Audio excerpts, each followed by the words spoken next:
रात गहरी हो चुकी थी।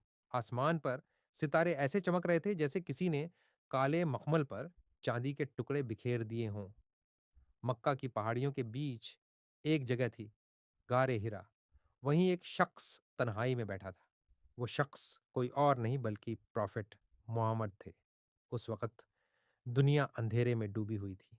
लोग बुतों को पूजते थे, कमजोरों पर जुल्म होता था, लड़कियों को जिंदा दफन कर दिया जाता था और इंसाफ नाम की कोई चीज नहीं थी।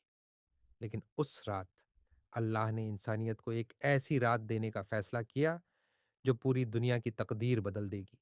वह मुबारक रात वह रात थी लैलत अल कद्र की। कुरान में अल्लाह फरमाता है, बेशक हमने इसे शब कद्र में नाजिल किया, और तुम क्या जानो शब कद्र क्या है।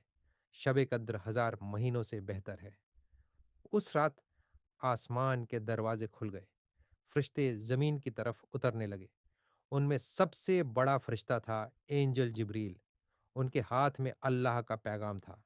पहली वही गहारे हिरा में बैठे प्रॉफिट मोहम्मद सल्लल्लाहु अलैहि वसल्लम अचानक एक रूहानी नूर से घिर गए। इकरा अचानक एक आवाज आई, इकरा इकरा, इकरा यानी इकरा पढ़ो। नबी सल्लल्लाहु अलैहि वसल्लम घबरा गए। उन्होंने जवाब दिया, मैं पढ़ नहीं सकता। लेकिन आवाज फिर इकरा आई, इकरा इकरा बिस्मि इकरा रब्बिकल्लज़ी खलक, इकरा। यानी पढ़ो अपने रब के नाम से जिसने पैदा किया।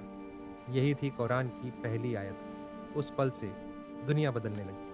फरिश्तों का नुज़ुल कुरान बताता है कि इस रात फरिश्ते और रूह जिब्रील उतरते हैं अपने रब के हुक्म से हर काम लेकर।